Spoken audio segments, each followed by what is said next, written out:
कबीरा तेरी कोठरी गलकटियन के हाथ, करनगे सो भरनगे तू क्यों भयो उदास।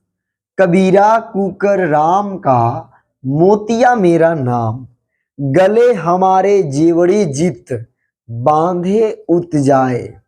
कबीरा ऐसा वर्त लियो कर सके न कोई, घरी जो बिसरूं राम को ब्रह्म हत्या मोय होए। कबीर कबीर जो है निर्गुण भक्ति धारा के सर्वश्रेष्ठ कवि हैं, जिन्होंने निराकार ब्रह्मा का ज्ञान कराकर गुरु को श्री हरि से भी ज्यादा श्रेष्ठ बताते हुए जनमानस को एक नया ज्ञान दिया। और गुरु के लिए क्या इन्होंने पद दिया कि गुरु गोविंद दो खरे काके लागू पाए, बलिहारी गुरु आपने गोविंद दियो मिलाए। ये जो पुस्तक आप लोगों के सामने दिख रहा है, ये कबीर दास जी के जीवनी के बारे में है, कबीर दास जी की रचनाओं के बारे में है। तो हम लोग इस बुक की भूमिका को पढ़ेंगे इस वीडियो में। तो सभी लोग ध्यान से सुनेंगे कि इस किताब को किस लिए रचना किया गया है, इसमें भूमिका क्या है। तो सुनेंगे सभी लोग ध्यान से। भारत की पुण्य धरती पर, भारत की पुण्य धरती पर प्राचीन काल से ही अनेक पुण्य आत्माओं, महान संतों और महापुरुषों का जन्म होता रहा है। यानी कि भारत जो है, हमारी भारत ऐसी पुण्य धरती है जहां पर प्राचीन काल से ही अनेक पुण्य आत्मा, महान संत और महापुरुषों का जन्म यहाँ पर होते रहा है। इन्होंने अपने दिव्य ज्ञान और जीवन संदेश से केवल इस देश और समाज को ही नहीं बल्कि पूरे संसार को सत्य, सदाचार और अहिंसा का मार्ग दिखाया। कबीर साहब जी भी एक ऐसे ही महापुरुष थे जिन्होंने पूरे संसार को सत्य, सदाचार और अहिंसा का मार्ग दिखाने का प्रयास किया। एक लोकोक्ति के अनुसार कबीर साहब वाराणसी के लहरतारा सरोवर में एक कमल पुष्प पर प्रकट हुए थे। मतलब ऐसा कहा जाता है कि जो कबीर साहब है, ये वाराणसी के लहरतारा जो सरोवर है उसमें एक कमल पुष्प पर प्रकट हुए थे। मतलब ये जन्म लिए थे, अवतार लिए थे।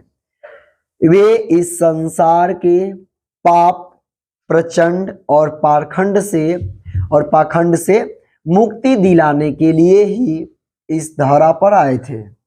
उन्होंने निर्धन, गरीब किंतु संत महात्माओं में श्रद्धा भक्ति रखने वाले जुलाहा दंपति को अपने माता पिता तथा उस समय के प्रकांड पंडित रामानंद जी को अपना श्रद्धेय गुरु स्वीकार किया।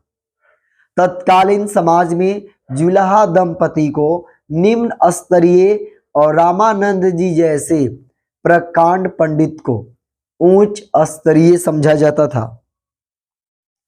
कबीर साहब जी ने समाज के एकदम निम्न और उच्च स्तरीय लोगों से एक साथ संबंध स्थापित करके एक अनोखी एकरूपता प्रकट की।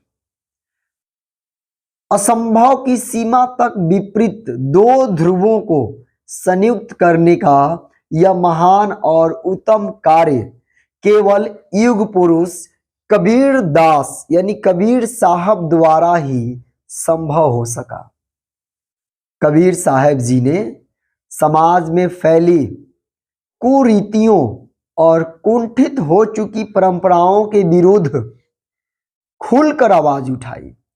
तत्कालीन समाज जाति, धर्म और संप्रदायों में निम्न प्रकार छिन्न भिन्न हो चुका था कि समाज का कोई एक रूप निर्धारित करना अत्यंत कठिन था। लोग असत और अनाचार के जाल में बुरी तरह फंसे हुए थे। धर्म और संप्रदायों की आड़ में पाखंडों और आडंबरों का खुला व्यापार हो रहा था। चारों ओर त्राही त्राही मची हुई थी। पूरा समाज अज्ञानता के घोर अंधकार से जूझ रहा था। तब कबीर साहेब जी ने इस गहनतम तिमिर के मध्य अपने दिव्य संदेश की ज्योति प्रज्वलित कर देश और समाज को नव जागृति प्रदान की। उन्होंने किसी भी धर्म की कुरीतियों को मौन रहकर स्वीकार नहीं किया। जहां उन्होंने हिंदू धर्म की कुप्रथाओं को देखा तो उन पर कटु प्रहार किए। इसी प्रकार उन्होंने मुस्लिम संप्रदायों के लोगों से भी किसी प्रकार का समझौता नहीं किया और जो उन्हें सत्य प्रतीत हुआ उसे बेलाग कहा। उनके शिष्यों में हिंदू, मुस्लिम और अन्य संप्रदाय के भी बहुत से लोग शामिल थे। जब कबीर साहब जी अपनी आयु के अंतिम पड़ाव पर पहुंचे तो उन्होंने हिंदू मुस्लिम समाज के लिए एक और आदर्श रखा।